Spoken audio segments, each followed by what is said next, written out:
नमस्कार। आज मैं आपके साथ ज्योति लैबोरेटरीज़ को लेकर डिस्कशन करूंगा। ज्योति लैबोरेटरीज़ के शेयर में जो तेज़ी आ रही है, क्या वो तेज़ी टिकाऊ है? और अगर हमें शेयर को ख़रीदना है तो किस व्यू के साथ ख़रीदना है? क्या ज्योति लैबोरेटरीज़ एक लॉन्ग टर्म पोर्टफोलियो स्टॉक है? आज यही सब बातें मैं आपके साथ इस वीडियो में डिस्कस करूँगा, क्योंकि ज्योति लैबोरेटरीज़ के शेयर में जो तेज़ी आ रही है उसके पीछे कुछ बड़े कारण भी हैं। आज वो कारण ही मैं आपको इस वीडियो के माध्यम से बताऊंगा और कंपनी का फुल डिटेल एनालिसिस करूंगा, जिससे आपको कंपनी के शेयर को बाय करने में या होल्ड करने में काफ़ी हद तक मदद मिलेगी। चलिए वीडियो शुरू करते हैं। Jyothy laboratories household and personal product segment में कामकाज करने वाली देश की 40 साल पुरानी कंपनी है। कंपनी के पोर्टफोलियो में देखा जाए तो मैक्सो, एक्सो, उजाला, प्रिल एंड मार्गो जैसे ब्रांड शामिल हैं, जो कि एक वेल रेपुटेटेड ब्रांड है मार्केट में। और कंपनी की स्ट्रेटजी के तहत अगर देखें तो कंपनी ने ज़्यादातर अपने सभी ब्रांड्स को प्रमोट करने के लिए हर ब्रांड के लिए एक जो है ब्रांड एम्बेसडर को भी हायर किया हुआ है, जिसका कंपनी को भरपूर फ़ायदा भी मिलता है। कंपनी को सबसे ज़्यादा रेवेन्यू फैब्रिक केयर सेगमेंट से आता है, उसके बाद डिश वॉश सेगमेंट से कंपनी को रेवेन्यू आता है, फिर उसके बाद कंपनी को हाउस होल्ड एंड इंसेक्टिसाइड्स से रेवेन्यू आता है, जिसमें कंपनी का मैक्सो ब्रांड जो है काफ़ी बढ़िया तरीके से बाज़ार के अंदर अपनी प्रेजेंस दे रहा है। कंपनी का देखा जाए तो लगभग कंपनी के पास 23 मैन्युफैक्चरिंग प्लांट है अक्रॉस इंडिया, और कंपनी का नेटवर्क भी स्ट्रॉन्ग है। कंपनी के पास लगभग 8200 प्लस स्टॉकिस्ट भी हैं। लगभग 2.8 मिलियन शॉप्स पर कंपनी के प्रोडक्ट इस समय भारत के अंदर अवेलेबल हैं, जो कि ये बताता है कंपनी की रूरल और अर्बन एरियाज़ में स्ट्रॉन्ग प्रेजेंस है। अब बात करते हैं कंपनी के शेयर में तेज़ी क्यों आ रही है, उसके पीछे के कारण क्या हैं। क्या वो तेज़ी जो है एक बबल तो नहीं है, वो चीज़ मैं आपके साथ डिस्कस करना चाहता हूँ, और वो तेज़ी कितनी लंबी बनी रहेगी आपको वो भी इस वीडियो के माध्यम से पता लग जाएगा। दरअसल कंपनी के शेयर में तेज़ी आने का सबसे बड़ा जो कारण बन रहा है वो है कंपनी के अंदर आने वाली ग्रोथ।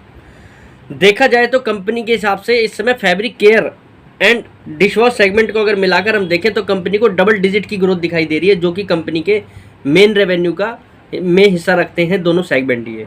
तो कंपनी को ग्रोथ जो है वो डबल डिजिट में दिखाई दे रही है, और उसका असर कंपनी के Q1 में आपको दिखा भी है। Q1 FY24 के अंदर अगर आप देखें तो कंपनी के सेल्स में भी अच्छा सुधार आया है, और कंपनी के प्रॉफिट में तो काफ़ी अच्छा सुधार आया ही है, वो सीधा सीधा विजिबल है कंपनी के अगर आप फिनेंशियल्स पे नज़र मारें। एक कंपनी के अंदर मेरे को एक चीज़ ये भी बहुत अच्छी लगी, जो कंपनी के अगर आप देखें तो कंपनी का जो डेटर डेज है वो लगातार घटता जा रहा है।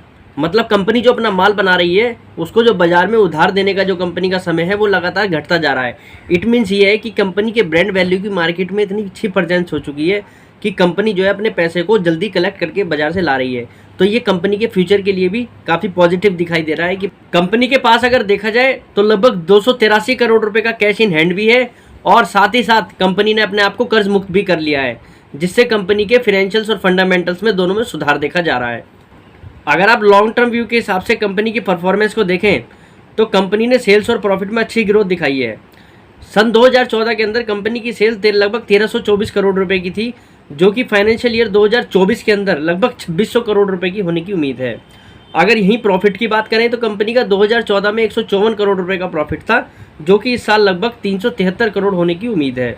और कंपनी का अगर एवरेज ऑपरेटिंग प्रॉफिट मार्जिन देखें तो वो लगभग जो है डबल डिजिट में 13 से 14% के आसपास का माना जाएगा। अगर आप एवरेज ऑपरेटिंग प्रॉफिट मार्जिन देखें तो ये भी कंपनी का काफ़ी हेल्दी है। अगर आप house hold and personal product segment में बात करें कंपनी के कंपटीटर के साथ, तो कंपनी के वैल्यूशंस काफ़ी अभी भी सस्ते हैं।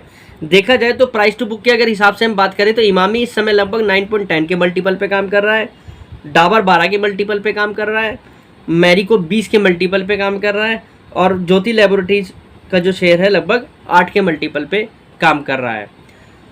ये भी बता रहा है कंपनी के शेयर में अभी और भी तेज़ी आने वाले समय में आ सकती है। अब वो तेज़ी कितनी आ सकती है वो भी मैं आपको बताऊंगा, आप मेरे साथ जुड़े रहिए। अगर हम बात करें कंपनी के शेयर प्राइस टारगेट की, तो जिस तरीके से कंपनी के प्रॉफिट में सुधार आ रहा है वो कंपनी के EPS में भी सुधार लाएगा, और जिसके कारण कंपनी के PE की भी रीरेटिंग होगी। कंपनी का EPS इस फाइनेंशियल ईयर में लगभग 8 से 9 रुपये के आसपास आने की उम्मीद है। अगर EPS 8 से 9 रुपये के आसपास का आएगा तो कंपनी के PE में भी काफ़ी सुधार आएगा, जिसके कारण आपको कंपनी के शेयर का टारगेट प्राइस लगभग 450 से 470 रुपये के आसपास का मानकर चलना चाहिए ऑन FY24 ईयर के फिनेंशियल्स के बेसिस पर, या आप कह लीजिए सेल्स एंड प्रॉफिट के बेसिस पर। अगर आप कंपनी का एवरेज 10 ईयर ROE की बात करें तो वो लगभग 15% की है, जो कि ये बताता है कि अगर आप इस कंपनी को अपने पोर्टफोलियो में लॉन्ग टर्म के लिए शामिल करना चाहते हैं तो कंपनी का ROE लगभग 15% का है। तो आप लॉन्ग टर्म के हिसाब से भी इस शेयर को जो है अपने पोर्टफोलियो में शामिल कर सकते हैं। कंपनी के शेयर की अगर शेयर होल्डिंग पैटर्न की बात करें तो प्रमोटर के पास लगभग 63% स्टेक है और पब्लिक के पास मात्र 7% शेयर है, जो कि ये बताता है कि कंपनी में पब्लिक शेयर होल्डिंग भी लो है, जो कि आने वाले समय में बढ़ सकती है, जिसके कारण और भी तेज़ी देखी जा सकती है। कंपनी के अंदर म्यूचुअल फंड भी इन्वेस्टेड है, FIIs भी इन्वेस्टेड है और DIIs भी फुल्ली इन्वेस्टेड है। FIIs और DIIs के बाद लगभग 15% स्टेक है। कंपनी वैसे एक स्ट्रॉन्ग फाइनेंशियल्स वाली कंपनी है और लॉन्ग टर्म पोर्टफोलियो स्टॉक में भी कंपनी को शामिल करा जा सकता है। वीडियो अच्छी लगे तो लाइक करना, चैनल को सब्सक्राइब करना। नमस्कार।